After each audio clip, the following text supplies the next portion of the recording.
mais enveloppe bu 5 milliards boobu duñu ko joxe ndoo dañu koy def étape par étape bi ñu ko defee li ma njëkk a def mooy bind ab arrêté boo xam ne moo tënk commission bi nga xamante ni moo waroon a def liggéey boobu ndax dem nañu ba xam ne dootul mbiru parti mbiru gouvernement la kon dañoo war ministère bu nekk li mu ci war a def ñu fexe ba mu dolli ko ci su ko defee du yam ci joxe xaalis rek liñ fi wax léegi yépp dégg ngeen ko insertion prise en charge psychologique leneen ak leneen ak leneen loolu noonu moo waral commission bi di liggéey boobu ba tey delluwul ginnaaw commission boobu matagul weer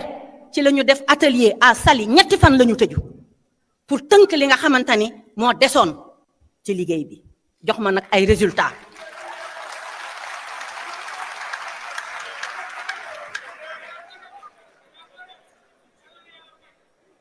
amiin yaa rabbi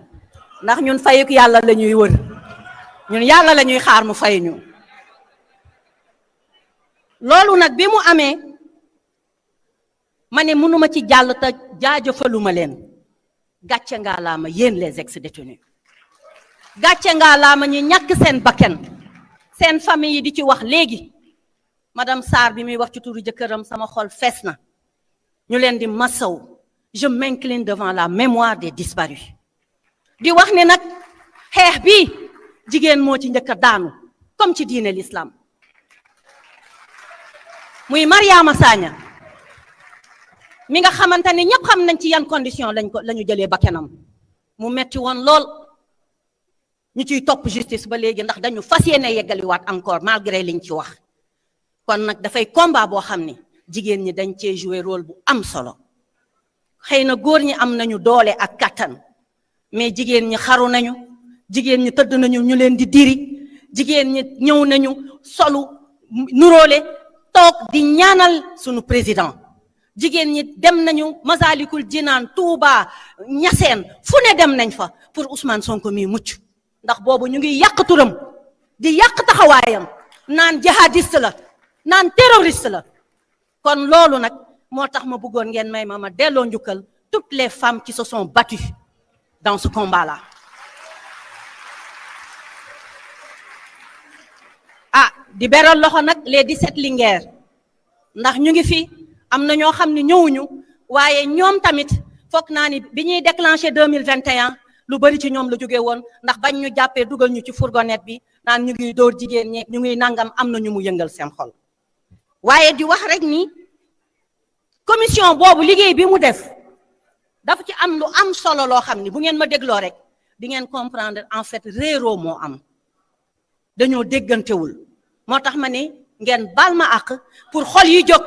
te fekk na xëy na xamuñu nu mu demee baal leen ma àq waay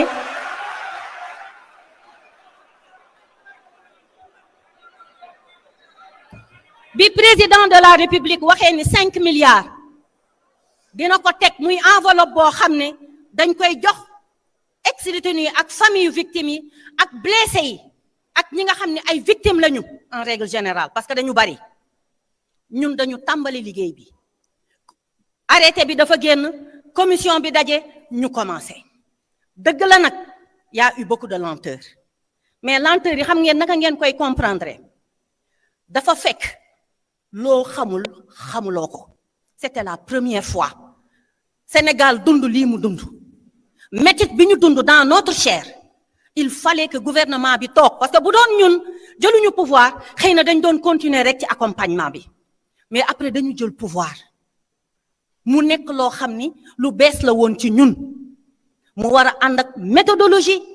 mais mu war a ànd ak expertise dootul Abbas foo nekk Fatima Mbengue ana nga déedéet dañuy teg liggéey teg yoon teg plan de travail loolu nag dafa daan laaj ay daje ay waxtaan mu xaw a yéex tuuti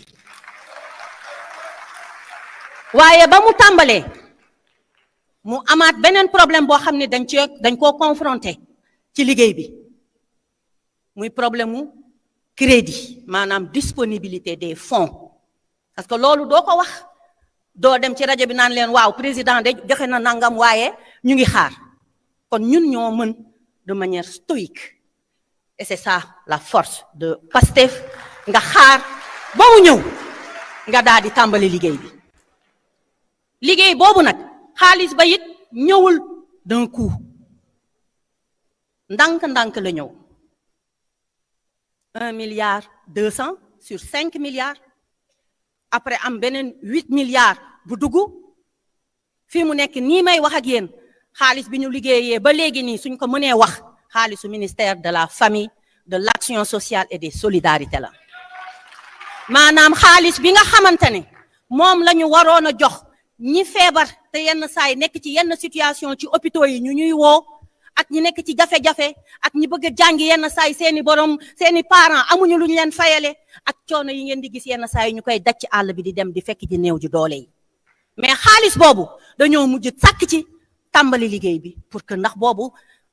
yàlla xam na li ñu doon daj di gis kaa yenn yi te yàlla mooy sama seede xaw ma ñaata yoon laa toog sama bureau di jooy ndax di gis loo xamante ni doo xam noo koy tuddee ñu tàmbali liggéey bi ba tey jii may wax ak yéen xam ngeen ñaata la ñu dépensé gum te du lépp la ci 5 milliards yi la jóge mooy 1,8 milliard. J'ai tantôt dit 1,2 milliard plus 600 millions muy 1,8 milliard ba nii fii ma taxaw di wax ak yéen loolu la ñu gis te lenn li dafa war a dugg waaye leneen li ma bëgg a def comme précision su ko defee waxtaan wi day yomb mooy ngeen xam ne trésor public du ci ab kees lañ koy dugal du ci benn coffre-fort lañ koy dugal lépp loo xam ne war nañ ko ci def ay këyit la këyit yooyu bu yeggee ba trésor public doog a fay ayant droit bi maanaam DGPSN mi ngi fi suma càmmeñ Matar Sène moom tam di ci liggéey bu am solo bu ne bii yoon moom lañ koy jox dama naan ko Matar fayal ma lii mu fay ko foofu mais bu koy fay man xaalis du mu ko gis xanaa fonctionnaire war na xam même ku dul fonctionnaire sax ni trésor public dafa ànd ak gestion particulière c'est le comptable public qui sort et qui fait rentrer man gisuma xaalis xaw ma fu xaalis to yenn saa yi damay wëlbatiku di woowaat waa trésor naan leen ndax am na lu dugg donc je n'en sais absolument rien li may gérer kañ li may gérer kañ mooy su commission bi waxee ma ni leen waaw def leen nii parce que nag man lañ ko dénk mais di wax ni trésor public bu jëlee xaalis bi jox ko ki mu ko war a jox soit DGPSN lay jaar wala directement ci malade bi ñoom ñoo leen di woo jox leen chèque jamais liquidité di dugg ci sunu loxo di dugg ci loxo keneen lépp par chèque la wala ñu jënd ko matériel mais lépp trésor public mooy fay waxtaan bi suñu ko amee rek ba xel yépp dal di ngeen xam ne da ngeen maa war a yërëm waaye waru leen maa mere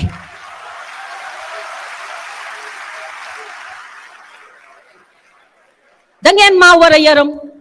parce que su ngeen xamoon li may daj ak li ma yanu ak xol bi ma ciy demee di ci xaar rek nag ngërëmal yàlla rek laa ciy xaar ndax yàlla moo ko wax fa man yaxmal misqaala zarratin xayran yara su ma defooy lu bon wala ma def lu ma warul def yàlla na ma ko yàlla wan waaye bu dee li ma def baax na nag ndax moom rek a ma jege yàlla na ma yàlla fay waaye dama xam ni incompréhension bu amee dafay jaadu ñu wax moo tax may remercier le président Ousmane Sonko ci opportunité bi ma may tey pour ma def ko bi ñu recensé parce que dañu ne recensement la ñuy njëkk a def ANSD moo ko def xam ngeen ANSD ñu recensé 2190 ex-détenus 2089 ex-détenus jox nañ leen ku nekk 500 000 francs du woon ndàmpaay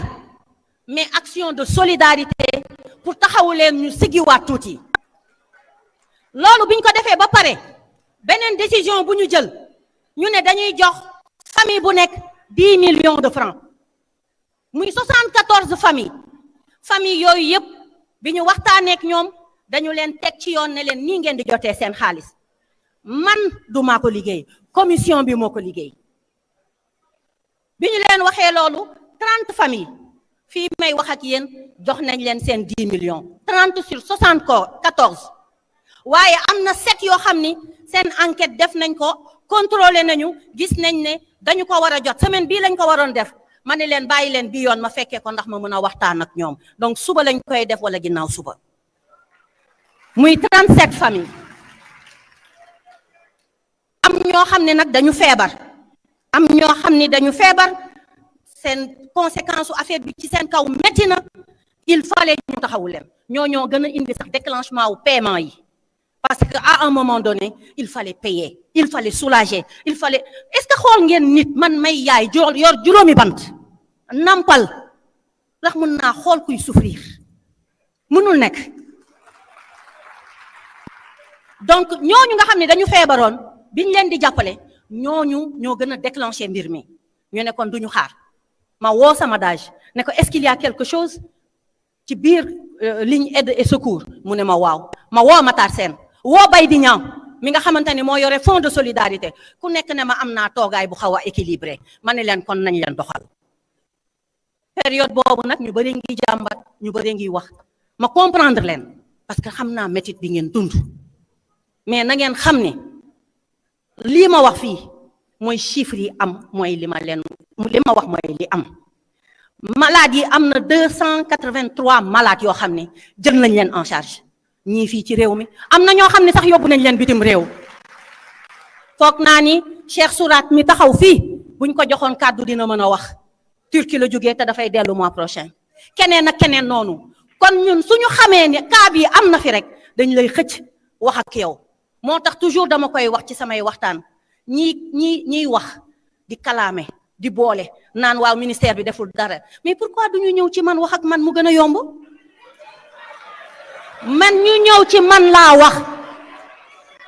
suñu ñëwee ci man xëy na dina gën a gaaw da ngeen di ñëw ñu xool situation yi joxe naa numéro téléphone parce que au début aussi il y avait des problèmes baal leen ma yeggali au début il y avait des problèmes mooy ci biir liggéey bi amoon na loo xamante ne nag amoon na ci tey dinaa ko wax amoon na sabotage boobu bés bi ma ko xamee laa ci jël ay mesures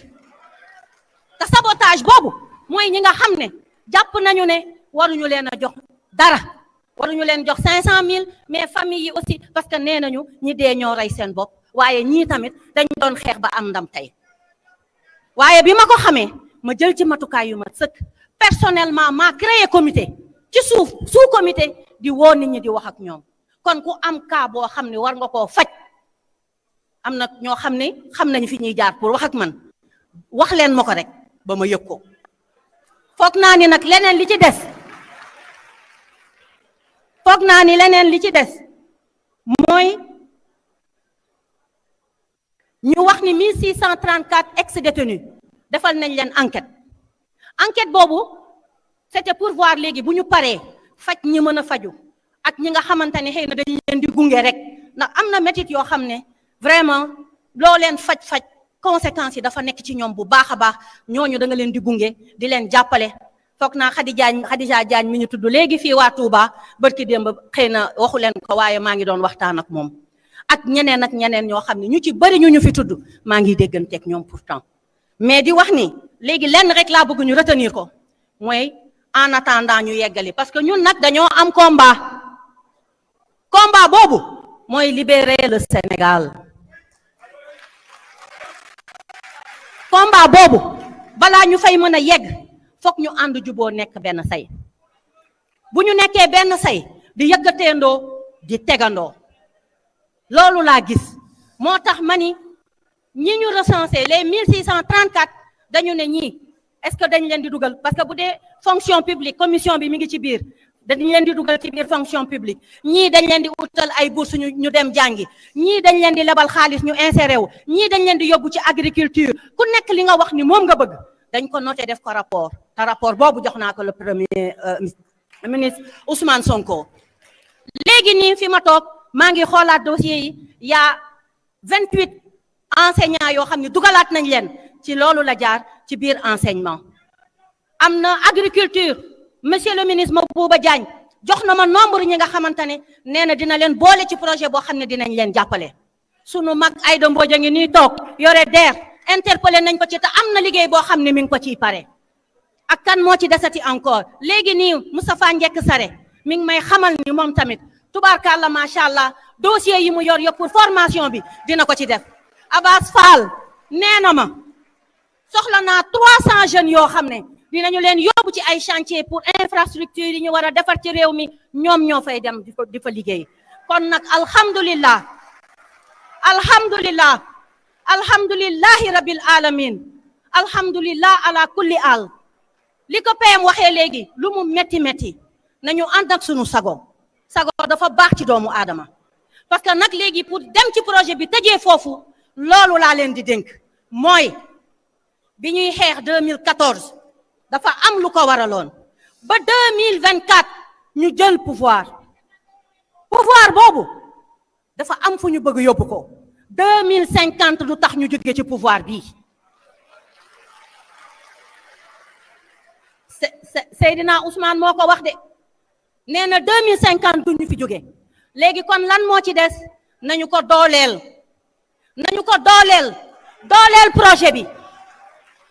projet bi mooy ñu ànd jàppoo doon benn say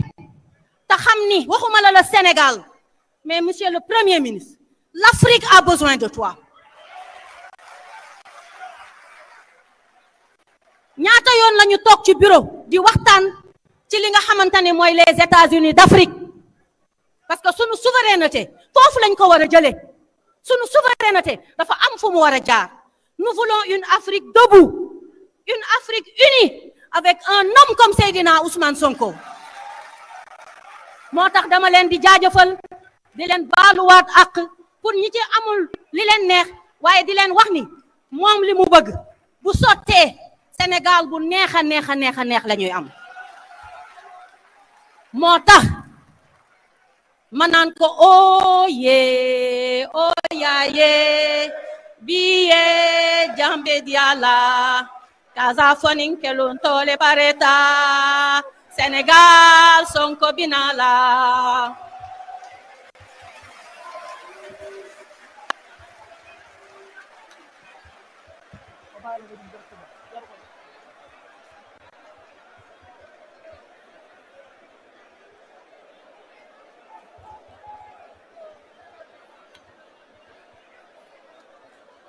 Jërëjëf Madame le ministre Maïmouna Dièye.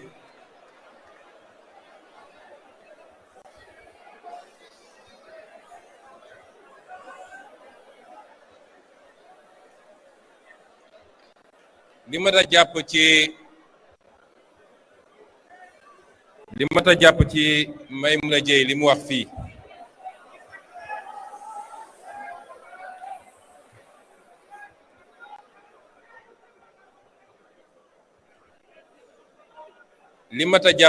Maïmouna Dièye wax fii mooy ñun ñëpp war nañu bàyyi xel ci paramètres yu bari. problème boo gis dafa am complexité am problème boo gis dafa bëri facette dafa bëri lu mu wundu dafa bëri ay ramification moo tax kenn ku ne bu jëlee benn fenêtre rek dafa mel ni kër rawatina këru angle bu dee da nga nekk côté bële yow benn fenêtre bi rek ngay gis wala benn bunt bi rek ngay gis filtre bi ngay am ak ni ngay concevoir affaire bi c'est par rapport ak buntu boobu kese amaana lu bari mun na jaare beneen côté bi teew doo ko gis moo tax dans l'analyse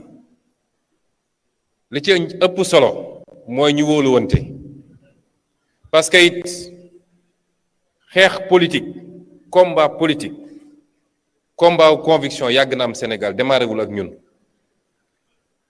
am na balaa indépendance di am Sénégal ay bakkan rot ci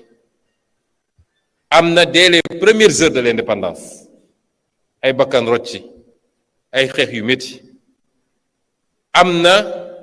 ba ci ki ñu fi wuutu bi muy jël nguur gi en 2012 waaye Pastef ni mu taxawee ci ñi ànd ak moom di xeex ni ñu leen taxawoo musul am fii ci Sénégal musu fee am d'abord Pastef en tant que parti politique ak suñuy moyen nu mu néew bi ñuy nekk opposition mbir mi di métti détenu fu mu mus a nekk Pastef nemmeeku na la andi na la añ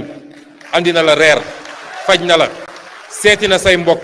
làmb na poos jox la te loolu ci cotisation yi la rawatina nag waa diaspora yi ma leen di delloo njukkalit Pastef bi mu yegsee ci nguur li mu njëkk a def ci conseil des ministres ci gouvernement mooy ne nañu xool nu ñuy utee moyen d'accompagnement loolu amul benn base juridique moo tax bëgguñu ko tuddee sax indemnisation parce que indemnisation terme juridique la il faut procès am condamnation am ñu fixer les dommages et intérêts ne lii mooy indemnisation nga doog ko mën a def mais loolu amagul waaye xaaruñu loolu ñu ne nañu décréter benn montant te it ma leen di bëgg a bàyyiloo xel lenn dañoo bokk ak ñi réew mi ñu bëri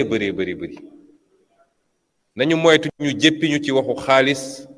ak jox leen ma ak maa ko xeexoon ak nañ ci bàyyi xel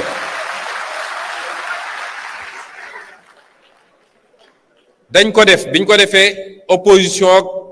lenn ci les bien-pensants comme je les appelle ñëpp jóg critiquer pourtant am na nguuru fi ñëw ay nit xeexaloon nañ leen daj lu ne te kenn musul inscrire dans le budget ne maa ngi dugal 500 millions sax waxuma la 5 milliards pour xool nu may accompagner les victimes biñ ñëwee ba teg loolu li may mën a wax dama bëgg ngeen xam ko procédure état parce que 5 milliards yi xam leen ni ëllëg IGE wala Cour des comptes mën na ñëw contrôler ko da koy contrôler sax procédure bi ñuy génnee xaalis ci état bokkul ak parti bi su dajalee li mu mën a ab dajale ma ne diw gars yi ne ma am na tel cas lan lañ mën a joxe nañ 3 millions dina baax ñu ne joxe leen procédure état du doxee noonu te it ba léegi ci ay aménagement ci biir ministère am la génnee budget 2026 bii la ñuy inscrire les 5 milliards waaye teewul lu mat 1 milliard 800 génn ci réaménagement ci biir ministère bi nun mënuñu leen seetaan am na lu bëri lu ñu def en dehors de ce circuit là évacuation yu bëri jógewul ci ministère u Maïmouna yu bëri jógewul ci ministère Maïmouna am na loo xam ne président de la république moo ko joxe am na loo xam ne man mii maa ko joxe am na loo xam ne ñeneen a dajale pour rek ñu mën a taxaw nit ñi waaye am nañu des limites parce que budget la ñuy gérer ba tax am na un juste équilibre à chercher parce que il faut éviter de faire porter tout le poids moral dañuy dem ba yow da ngay toog lekk sax doo ko mën mu mel ni yow yaa seetaan victime yi yaa def lii am na benn nuñ koy wonee sax mu mel ni dafa am ñu toog fële di nguur ñoom am nañu lépp mu am ñu nekk fële di souffrir faalewuñu leen demeewul noonu ñaari aspect yi nga xam ne am na ci problème bi daf ci ba am boo xam ne dafa noble à 100% te sénégalais yépp ànd nañ ci mooy justice bi ñu réclamer kooku du lu ñuy laam-laame kooku amul koo xam ne ci réew mi ak grade boo am ak loo mën a doon koo xam ne mun nga taxaw ci kanamu sénégalais yi ne leen justice du fi am ñu dégg ko loolu amut te gisaguma ku taxaw ne justice du am ci réew mi gisaguma ko de gisaguma ko te discours yi fi am yépp nag yéen ñëpp wax ngeen kenn waxu fi vengeance ñëpp dañu ne justice yéen ñëpp da ngeen interpeller la justice vengeance mooy lan yéen yàlla xam na ni Pastef ak ay ndawam am nañu moyen venger wu xam nañu nit ñi fi ñu dëkk mënoon nañ ko defee neen mais kenn defu ko te duñ ko def dañu ne réew boo xam ne état daf fi am état bu sérieux fi mbaxana doonee benn ñoo war a leeral mbir mi ñi nga xam ne ñoo def ñu teg loxo ci ñoom loolu la ñu wax moo tax ñi fi wax ñëpp justice lañu wax kenn waxu fi vengeance moo tax ku fi wax waxu vengeance da ngay tappale da nga bëgg a nërmal xelu sénégalais yi justice boobu nag madame Yacine Fall Bey moo tax ma ne suñuy wax nañu ànd ak un peu de nañu tempérer wax ji yéen ñii ñëpp di wax fii tàngal madame Yacine Fall mu leen gën a tàng téeméeri junni yoon téeméeri junni yoon man mi ko proposé justice xam naa li tax elle n'est pas juriste elle est économiste waaye maa xam li tax mu proposé ko à la justice waaye justice bu ngeen foogee ni nommé nañu ministre man mi Ousmane Sonko bu ñu ma ne woon ministre de la justice bu ngeen foogee ni nommé nañ ma damay toog passation de service tey ñetti weer lañ ciy teg jàpp nañu ñëpp jugé nañu ñëpp non ça ne se passe pas comme ça gis ngeen ay Rwanda li fa xewoon ak yeneen réew toog nañu 20 ans 25 ans procès yaa ngi dem parce que yéen ñëpp tudd ngeen fi ay tur mais kan moo mun a andi preuve tout de suite am na ñoo xam ne mun nañu am ñëw seede tudd nañ fi ay nit yoo xam ne nañ dañoo torturer mun nañu andi seede ñu ñëw ñu ne moom moo ma torturer waaye lu ci bëri enquête yi mu laaj ba ñu xam kan mooy commanditaire bi kan moo ne woon nañu tirer kan moo tirer loolu enquête yu complexe la du lu ñuy décréter nii da ngay gis yu ñu yóbbu cour pénale internationale ñu am ay moyens yu dul jeex mën a def investigation bu ne mais ça prend combien de temps pour faire des enquêtes sérieuses parce que li ñu doon bañ suñu bopp nag duñ ko def ñeneen balaa ngay tuumal nit ba ñu ne dugg na kaso tëj nañ ko perpétuité il faut nga jaarale mbir mi yoon ba mu am ay preuves yu leer nañ yu ñu mënul lam-lame noonu la war a demee ma wax nag ni fenn moom mun naa ci ànd ak yéen réew mi niñ ko piégé xam nga ñun on a hérité d'un pays piégé niñ ko piégé ci wàllu finance piégé ko ci wàllu koom-koom piégé ko ci wàllu enseignement supérieur ak leneen wax naa ko keroog étudiant yi naa ci ñëwaat noonu la ñu piégé réew mi ci wàllu justice madame Yacine Fall quelle que soit sa volonté tant que ñi ngi bàyyi justice bi nu mu bindoo ak ñenn ñu ko téye du ñëpp nag dina jafe lool parce que ministre bureau lay toog woo procureur général jox ko instruction waaye du moom mooy dem doxal ci tribunaux yi moo tax foofu benn ci problème la yoo xam ne ànd naa ci yéen te wax naa ko fi ma ko war a waxee mooy il faut ñu raxas parce que les mêmes qui étaient là à comploter mënuñu def la justice ñi nga xam ne ñoo doon comploter yéen ñii ñëpp ñi leen jël ci ay lu dul dara nga xam ne bu ñu leen présenté woon devant un juge peut-être au pire des cas ñu ne sursis ñu jël leen yóbbu leen instruction ñi nga xam ne ñoo nekkoon di comploter pour éliminer des candidatures de Ousmane Sonko ñooñu tant que ñi ngi fi mun leen yaakaar justice am du fi am te loolu madame Yacine Fall mënu ci dara kon loolu beneen problème la boo xam ne ña ko war a def nag ci conseil supérieur de la magistrature ñoom la ñuy interpeller pour ñu def ko am na ay magistrats yu jub ci réew mi ay magistrats yu dëggu ay magistrats yoo xam ne patriote lañu ay magistrats yoo xam ne Ousmane Sonko mu leen def loolu dëppoowul ak loi président mënu ko keneen mënu ko waaye nag li loi wax dinañ ko appliquer ba mu mat sëkk c'est ces magistrats là qu'on veut au poste pour ñu jaarale mbir mi yoon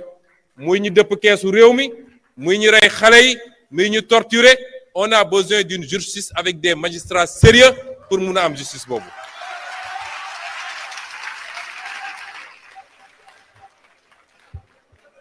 mu des nag deuxième volet bi dama leen ne am na ci volet boo xam ne discussion mënu ci am Sénégalais yëpp d'accord nañ ci dégg naa sax ab kilifa diine wax ko justice réew mu amul justice amul dara munoo développer réew bu amul justice réew moo xam ne ki ñu dénk magistrat mu war a toog bureau jàpp na ni am na un droit de vie et de mort en violant la loi même sur qui il veut réew moomu amul sécurité réew moomu mënul développer réew moomu investisseur du fa ñëw investir réew moomu du jóg ci fitna moo tax loolu ñun ñëpp dëppoo nañ ci mu des nag le deuxième volet boobu dafa am une partie noble ak partie boo xam ne war nañ cee dem ak tey mooy lépp lu jëm ci accompagnement ci réhabilitation donte que je conteste le terme de réhabilitation ak yeneen yu mel noonu nañ ko gérer avec moins de bruit te xam ni ëpp lañ ñu ci yéene te ñun mënuñu toog fu ñu toog yéeg ni am na kenn ci yéen ku am problème ñu ne duñu bouger le plus petit doigt te mën ko loolu mënul am man sama bopp laa mën a waxal ba ñëwee dama amoon mbébét balaa may ñëw ne man su ma yàlla defoon président de la république ma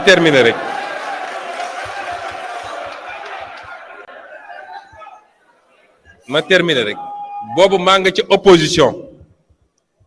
ma ne bu ma yàlla mayoon ma am responsabilité boobu ma yemale ko ci loolu am naa mbébét nisër na la nga xam ne moom lañ ci war a fay duma ko laal waaye ñàkk laal boobu tekkiwul ni may naa ko état dama ko jël bloqué ko ci benn compte ne su yàlla defee mu dem ba mat 100 millions ma jël ko def ko un fonds d'accompagnement aux victimes waaye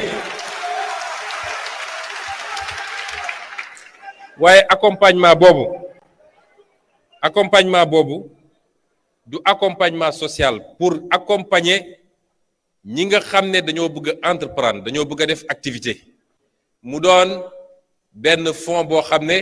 day tourner keroog ma mujjee laaj relevé bi xam ngeen premier ministre moom amul lu bëri mbir mi mat 83 millions ma génn ci asaka mu des un peu plus de 80 millions fii ak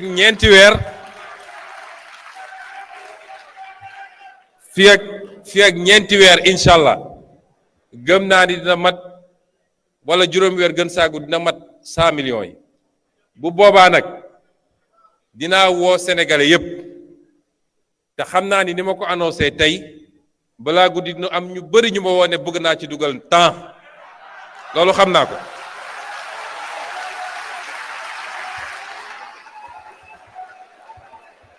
am naa njort ni fonds boobu buñ ko lancé ci diir bu gàtt amaana mu egg sax 1 milliard wala mu ëpp ko mën na dox ba jur benn institution de microfinance boo xam ne sax ci financement lu weesu les victimes lay doon loolu nag dinañ ko lancé amaan nañ ko lancé au mois d'avril bu soobee yàlla waaye nag dama bëggoon attirer seen attention ci yenn yi Maïmouna Dièye léegi dafa rappeler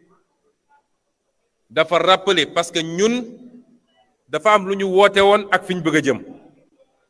mu am ay dog-dog yu ci am ci diggante bi ñun waruñu taxaw ci dog-dog yooyu nit yàgg naa jóg décider xeex ngir réewam lu ne dal ko ci waaye warul doon benn fixation boo xam dañ ciy taxaw parce que nag bu ñu fàtte lan moo taxoon ñu jóg ne dañuy xeex lan moo taxoon ñu sanc projet Pastef bi et est-ce que ñu ngi ci loolu parce que am na noo xam ne bu ñu ko doxalee buñ fi wax ay 50 ans de boo moytul benn mandat bi sax duñ ko wees nañu delloo ci xel yi patriotisme dafa am lu mu signifié liñ fi wax yépp dégg naa ko mais bu ñu fàtte lan moo taxoon ñu jóg situation yi nag dafa am ñu ci dugg di ci profito teel naa leen wax ni Pastef mooy adversaire u Pastef rek moo mën a doon adversaire u Pastef ba tax bu ngeen seetee am na ñoo xam ne newuñu sax ci biti nee nañu suñu biir lañu nekk am na ñoo xam ne newuñu sax ci biti nee nañ suñu biir lañu nekk mais dañuy essayer instrumentaliser yenn situation yi bu amee parce que seen objectif mooy changer narratif bi dem naa ba dégg ci ñoo xam ne sax seen théorie léegi mooy xale yi génnuñu woon xeex ngir projet bi waaye Ousmane Sonko lañ doon xeexal. loolu mooy naka la ñuy changer narratif bi ba déconnecté xeex bi nga xam ne moom lañ doon xeex ngir réew mi ak yeneen projet politique yoo xam ne mi ngi judd ci suuf. am na ñoo xam ne ñi ngi woote allié fu ñu génn leen li ne nous réclamons justice xam ngeen seen calcul lan la ñoom jàpp nañ ni li xew ci réew mi Ousmane Sonko am na ci responsabilité bu ñu yëkkati woon justice amaana moom ak ñi fi newoon ñu boole leen ñoom ñëpp comme ça ñoom ñu am boulevard bu ñu jàll. léeg-léeg dafa am ñoo xam dañuy instrumentaliser vos frustrations et vos combats di ñëw di organiser sax. di essayer dajale nit ñi loolu bokkul ak ñu taxoon a jóg et nous devons être très vigilants ba tax ci li nga xam ne dañ koy utiliser ci ay argumentaire mooy di détecter fu frustration am rek ba li xew barki démb ci université yi parce que man damay dégg léegi Sénégal ku am benn problème bu ndaw li ngay njëkk a wax mooy ñun ñoo leen faloon eh bien kontaanatuma et cetera mais fal ni taxul nga war a jàpp ni da nga am droit absolu ba lu dul yoon ñu bàyyil la ko man ragaluma ku ma mere ragaluma ku ma dëddu mais nañuy teg mbir yi ci dëgg parce que fu dëgg amul rek dara mënu faa dox mais problème bu am parce que chantage moral boobu la ñu yàgg a def les hommes politiques te hommes politiques yi. ragal chantage moral boobu moo tax dañ daan nekk ci démagogie lan moo ñu andil problème université wax naa ko barki dem étudiants yi ndax samay doom lañu te li ci ëpp nag ci ñun lañu bokk ci Pastef mais régime yi fi daan toog bëgg am jàmm ak ragal étudiants yi yëngatu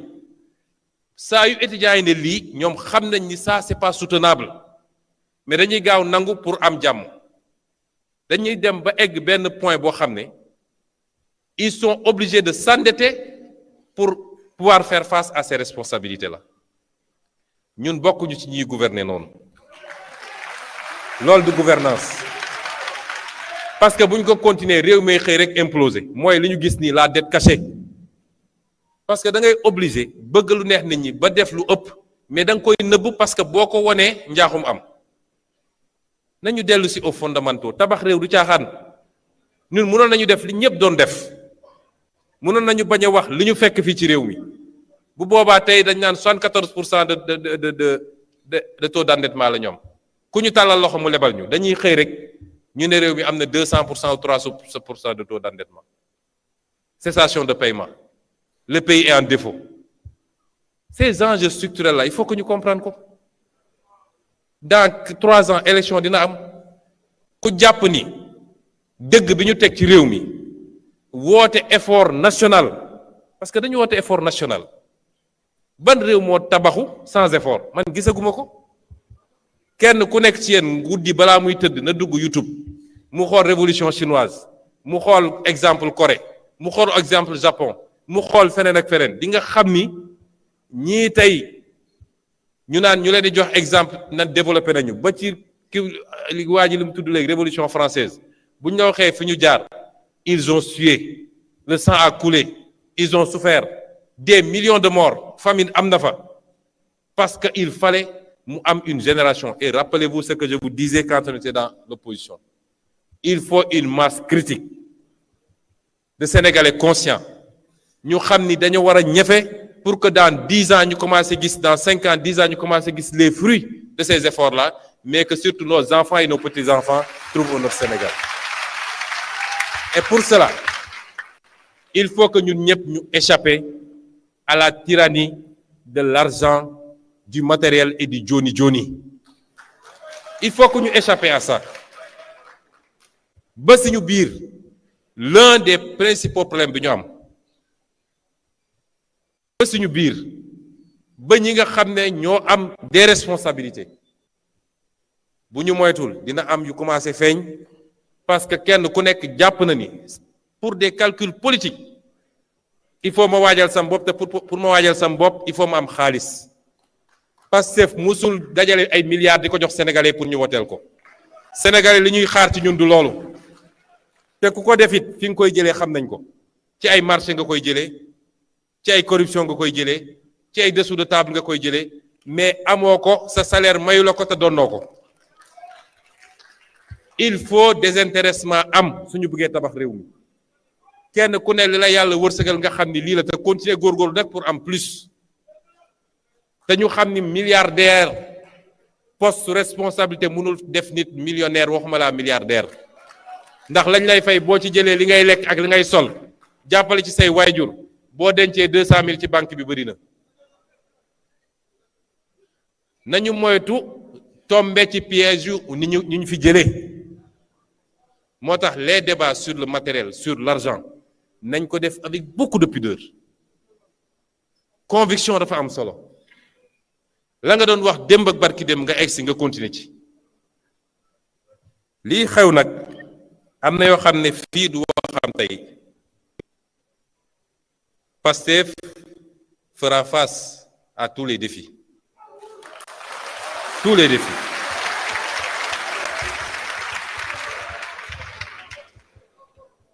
li ñu xam bëri na dañu ne woon tekk rek mais lu waay lal ak lu waay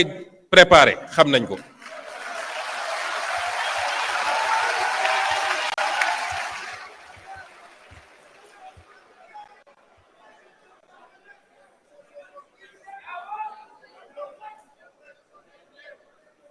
il faut ñu dindalaat ñu reprendre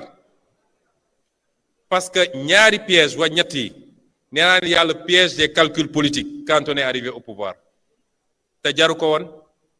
ndax calcul bu bëri andiwuñu fii yàlla piège des postes et des décrets ku nekk naan maa ngi xaar sama décret nommé guñ ma lañ ca bëggoon yépp amuñu ko naam mais des efforts ont été faits te ba ñuy nekk opposition ñëpp dañ ne woon man xeexuma ngir luñ may jox ak lu may am dama xeex parce que dama gëm réew mi et y a le troisième piège mooy li ma wax léegi nañ ko doxalee avec tact te xam ni nous serons à côté de vous nous serons avec vous comme vous avez toujours été avec nous parti bi nag dina relancer beaucoup d'activités wax naa ni mois d'avril la ñu jëm ci congrès bi incha allah très bientôt dinañu démarrer waat le placement des cartes de membres et les renouvellements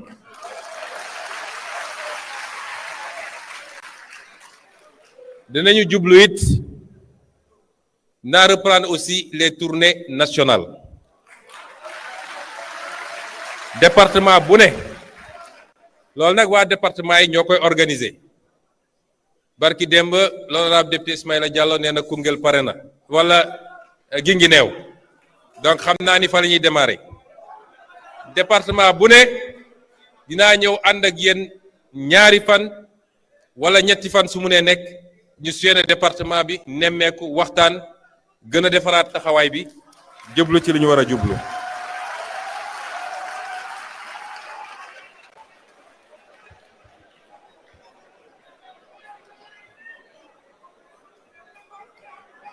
ma insiste tamit mu am lu ma ñaan rek waa Pastef parce que Pastef dafa am loo xam ne daf ñoo dab waaye du loolu mooy Pastef de dafa am loo xam ne junj naa ko keroog ci meeting bi waaye jotuma koo développé Pastef parti xam-xam la parti gis-gis la parti xalaat ak bind ak sotti la parti proposition la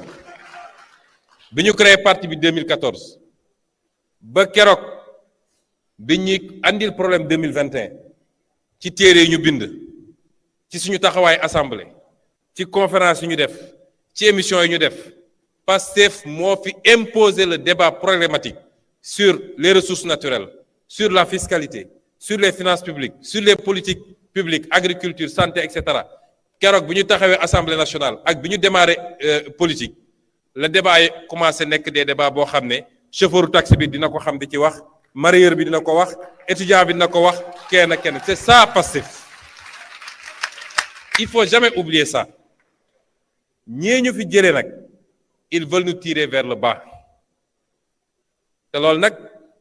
justice bu doon def liggéeyam ni mu ko war a defee du waa Pastef ñoo war a tontu ci saaga yi ci xaste yi ci attaque contre les institutions c'est à la justice de le faire mais duñ ko def pour les raisons que vous savez Pastef loolu mooy cosaanam dañu ñëw 2001 ñu imposer ñu beneen terrain muy terrain jàmmarloo waaye loolu weesu nañ ko gis nga réew bu guerre amee dañuy mobiliser ñëpp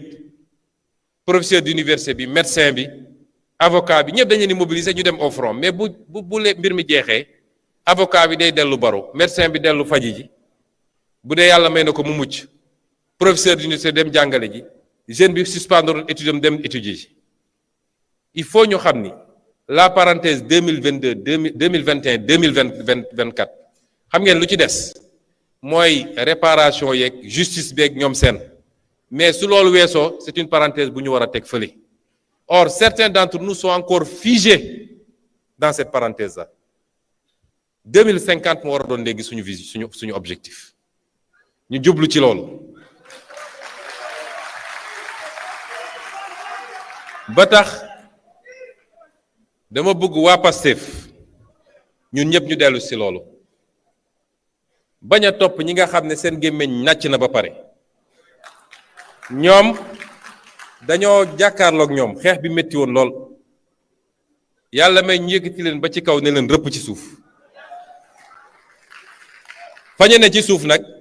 ne faw rek ñu jàpp ci suñu ngemb wala ñoom Ousmane Seck nga xam dañuy takk gàllaaj yu bari jàpp ci gàllaaj bi xëcc ko mu daanu bu ñu leen topp ci loolu nañu am plus de hauteur te loolu parti bi am na ci responsabilité ci formation bi ñu war a def ak yeneen am na lu parti bi di togg lu bokkul ak li ñu wax ci état am na lu ma dénkoon Ayib Daffé daanaka pare na ñu ngi ciy liggéey waaye nañu gën a fonk suñu bopp gën a fonk parti bi parce que parti bi mooy lépp te yenn impair yi ñu am yépp li koy andi mooy même état bi ñuy gérer ëtt bi nga xam ne ci la ñu war a toggee lépp bu ñu delloo nag ba dellu ci état bi la république c'est la république le président c'est le président le premier ministre c'est le premier ministre waaye li ñu war a togg daan ko def niñ bi ñuy nekk opposition tey bi ñu nekkee ci nguur président de la république premier ministre député ci parti bi la ñu war a daje étudiant beeg jeune beeg keneen li ñu bëgg a def ci Sénégal ak ban gis-gis ak naka lañ ko war a doxee foofu la ñu war a di waxtaanee bu ko defee kenn ku ne ci yéen tu seras le porteur du message du gouvernement du message du président de la république de la vision fenn foo toog mun nga koo jaay ba mat sëkk liggéey boobu moom dinañ ci démarrer à partir de maintenant waxu candidature nag léeg-léeg ñu wax ci mbokk yi jàpp leen ni keroog bu ñu génnee 2024 incha allah li ñu dese ci dund fii ci Sénégal gisuma élection bu fi mën a amati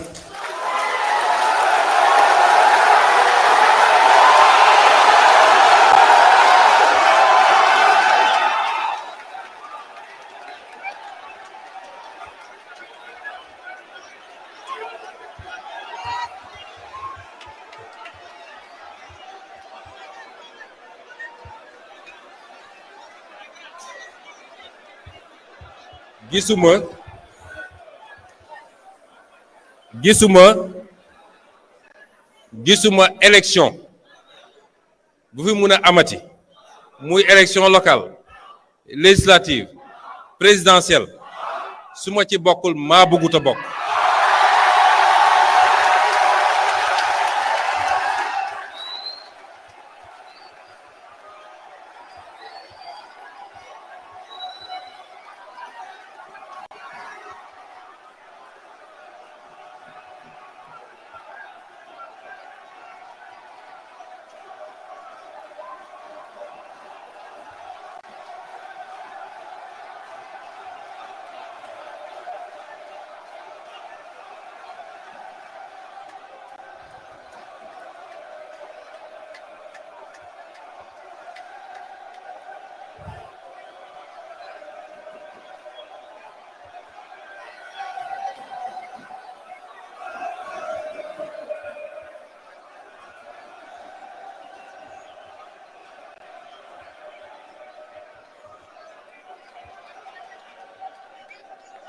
ma daaneel ci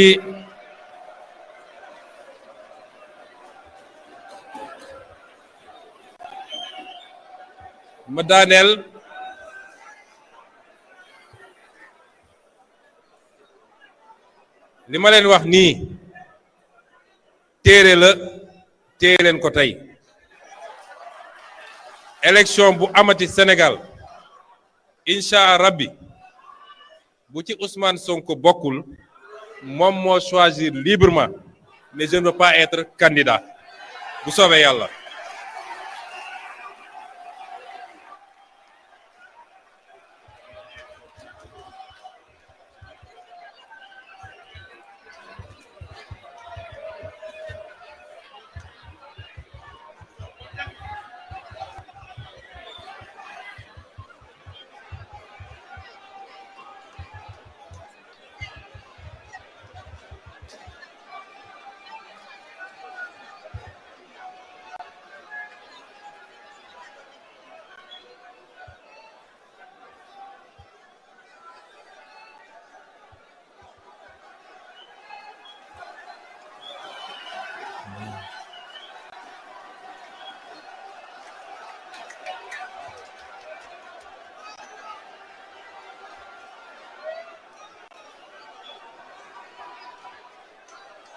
xam naa nag am na ñoo xam ne lii dalal seen xel mooy essayer nërmal xelu sénégalais yi parce que ragal nañu benn ragal boo xam ne élection bu ñu ne Ousmane Sonko mooy candidat bi ragal nañ ko ragal boo xam ne xam naa ne bu ñu tëddee guddi sax loolu la ñuy gént waaye loolu c'est derrière nous.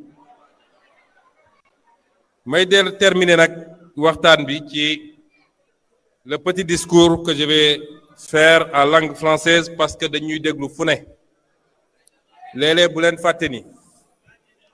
Pastef dafa dépassé fii léeg-léeg ñu pare waxtaan bi am ñu bëri bind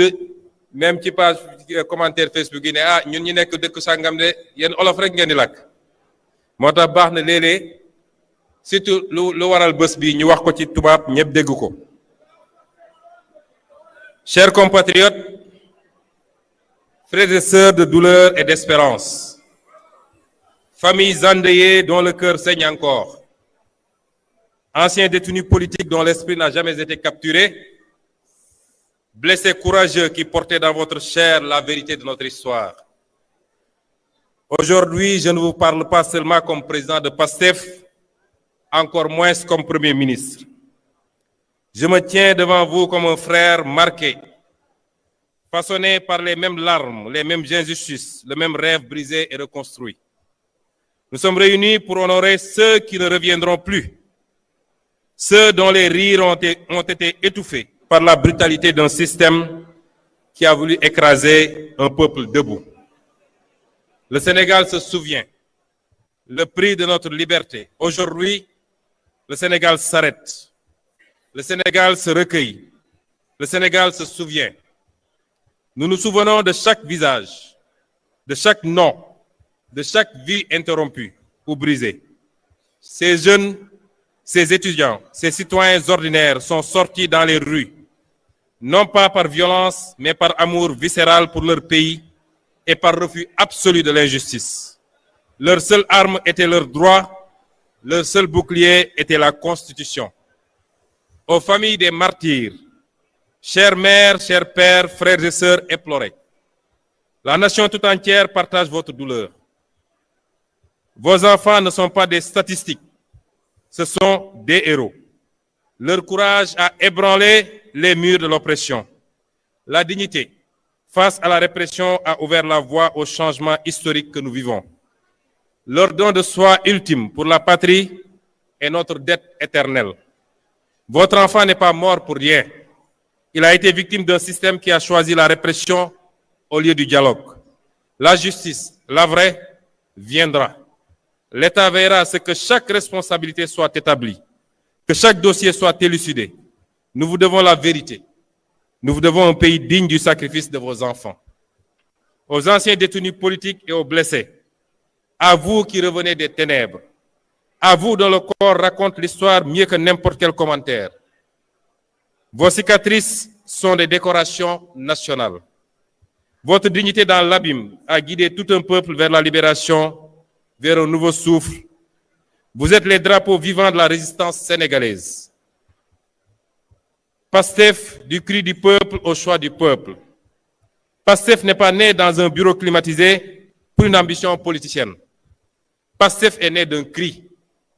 Un cri poussé dans les diasporas, les quartiers populaires, les campagnes, les consciences réveillées d'une jeunesse qui refusait la résignation.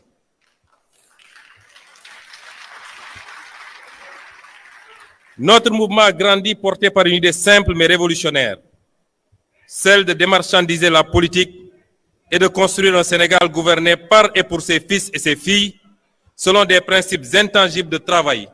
d'éthique et de fraternité dans la justice, la transparence et la souveraineté. Persécutés pour ces idées, nous avons été dissous, arrêtés, diffamés, emprisonnés, insultés, calomniés, tués. Mais chaque oppression a renforcé notre conviction. En fermant nos portes, ils ont ouvert nos cœurs. En fermant nos portes, ils ont ouvert nos cœurs. En emprisonnant nos corps, ils ont libéré nos consciences. Nous étions un cri du peuple. Nous sommes devenus son espoir, puis son choix.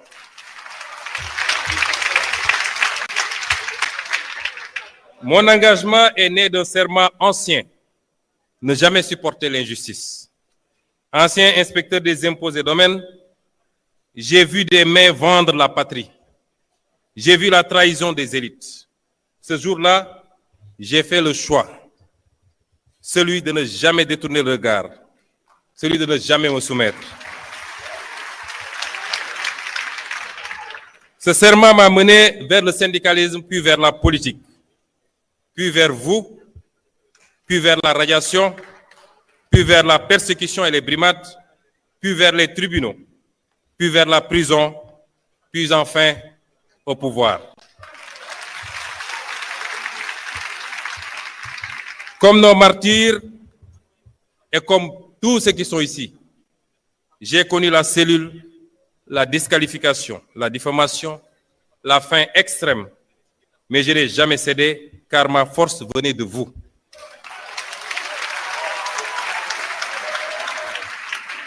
Si je suis aujourd'hui Premier ministre, c'est parce que vos voix m'ont porté. C'est parce que vos voix nous ont porté.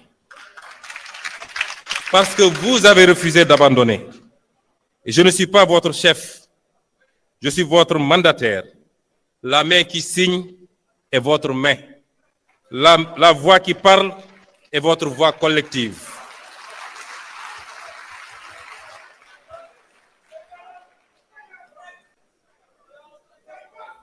Honorer nos martyrs ne consiste pas seulement à pleurer ou à les célébrer une fois par an. Il consiste à bâtir. La vérité et la justice sans compromis. Élucider les événements, les responsabilités établies,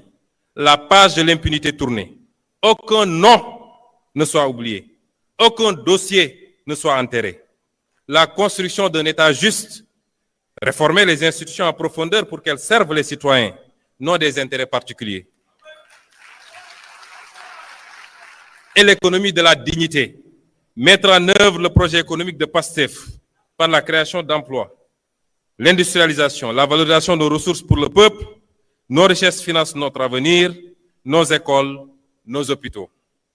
La jeunesse héritière et cœur battant du pays. Investir massivement dans l'éducation, la formation et l'entrepreneuriat. Pour la mémoire des victimes et celle de tous les combattants contre l'oppression politique et les libertés. J'ai reçu d'ailleurs 2 propositions différentes, venant d'un architecte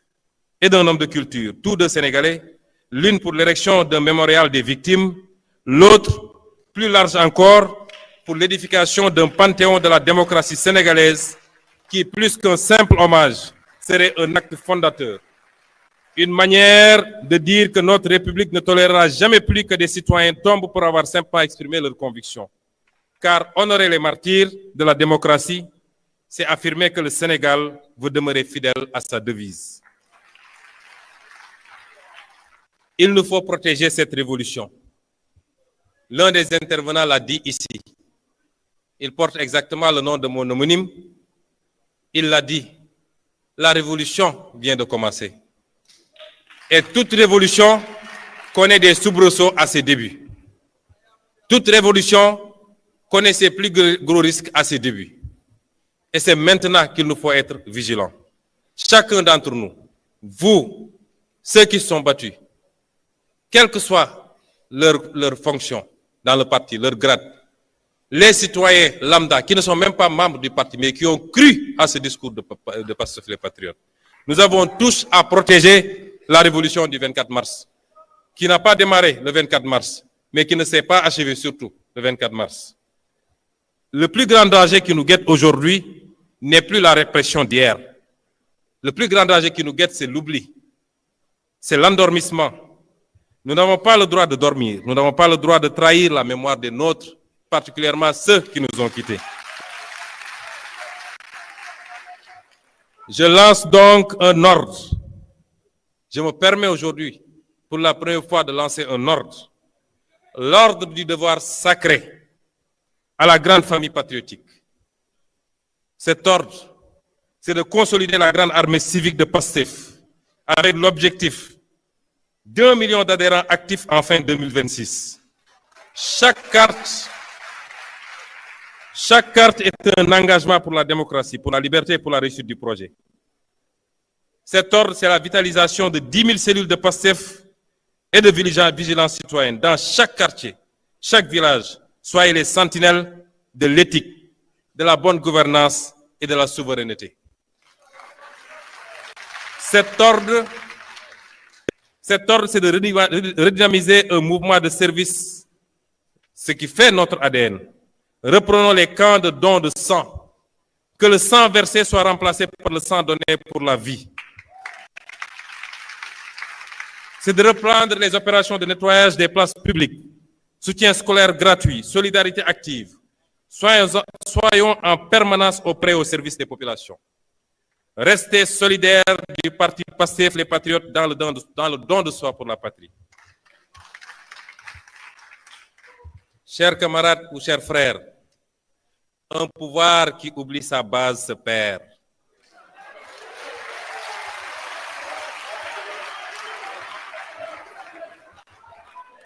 Un parti qui oublie son éthique meurt. Pastef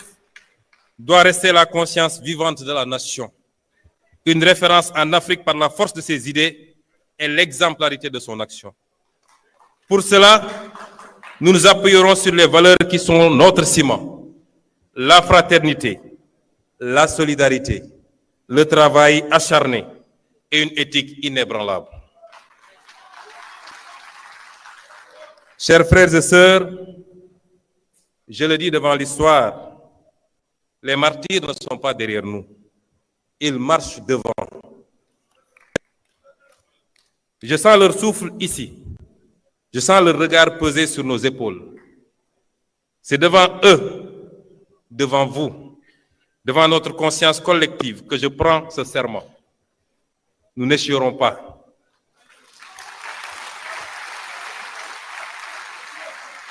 Nous ne faiblirons pas. Nous ne trahirons jamais. Nous ne les trahirons jamais. Nous construirons ce Sénégal souverain, juste et prospère, brique après brique. Nous le construirons ou nous périrons en essayant. Pour la mémoire des martyrs, pour la dignité retrouvée, pour le Sénégal souverain. Vive les martyrs de la liberté. Vive la résistance sénégalaise. Vive le Sénégal aujourd'hui, demain et pour toujours. Je vous remercie.